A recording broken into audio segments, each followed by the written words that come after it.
ဒီမြင်းဆက်တွေကနေ့ကလေးမြေကြီးနဲ့ကက်လျက်အလွတ်လွတ်နေပြီမဲ့ကြောက်ခဲနဲ့တိုက်မိပြီးပျက်စီးသွားတယ်ဆိုတာကိုဘာကြောက်ခက်ရှာရှာပဲကြားရတယ်လဲဆိုတာသင်တွေ့ဘူးပါသလားအဓိကအကြောင်းရင်းကတော့ဖြတ်တောက်တဲ့ခေါင်းပိုင်းကတ်တင်ဟတ်ကြောင်ပဲဖြစ်ပါတယ်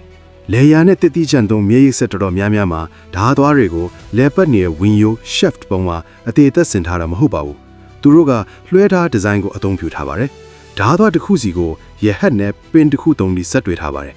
ရဟတ်ကအမြန်လဲပတ်တဲ့အခါဓာတ်သွားတွေကအပြင်ဘက်ကိုလွှဲထွက်သွားပြီးမြက်တွေကိုဖြတ်တောက်ပါတယ်။ဒါပေမဲ့ဓာတ်သွားဟာကြောက်ခဲတစ်ကိုင်းသို့မဟုတ်အချောင်းမာကျော်တဲ့အရာဝတ္ထုတစ်ခုခုနဲ့တိုက်မိတဲ့အခါမှာတော့အတင်းဖြတ်တောက်ဖို့မကြိုးစားတော့ပါဘူး။အဲ့ဒီစာတစ်စက္ကန့်ရဲ့အစိတ်ဖမ်းလေတွင်းမှာနောက်ဘက်ကိုလွှဲထွက်သွားပြီးရိုက်ခတ်မှုဒဏ်ရဲ့တစ်စိတ်တစ်ပိုင်းကိုရှော့ချပေးလိုက်ပါတယ်။တချို့မျက်ရည်ဆက်တွေမှာဆိုရင်ခါးပတ်ချော်ထွက်မှုကလတ်ကားခွဲမှုဒါမှမဟုတ်ဖြတ်တောက်နိုင်တဲ့ပင်နံပါတ်တွေကိုပါထည့်သွင်းတီးဆော့ထားပါတယ်။ရည်ရွယ်ချက်ကတော့ရိုးရှင်းပါတယ်။ဆက်တစ်ခုလုံးကနေရိုက်ခတ်မှုဒဏ်ကိုခံစားရမယ့်အစားဈေးပေါ်ပြီးအလွယ်တကူလဲလှယ်နိုင်တဲ့အစိတ်ပိုင်းကိုအရင်ဆုံးပျက်စီးခံလိုက်တာပဲဖြစ်ပါတယ်။ဓာတ်သွားတစ်ခုကိုလဲလှယ်ရတဲ့ဈေးနဲ့ဝင်းယို ball bearing bell drive တို့မဟုတ်အင်ဂျင်ကိုပြုပြင်ရတဲ့ဈေးဟာလုံးဝကိုကွာခြားပါတယ်။ဒါကြောင့်မြေရိပ်ဆက်ဟာတကယ်တမ်းပျက်စီးနိုင်တာမျိုးမဟုတ်ပါဘူး။အသက်သားဆုံးနေရာကနေအရင်ဆုံးပျက်စီးသွားအောင်ဒီဇိုင်းထုတ်ထားတာပဲဖြစ်ပါတယ်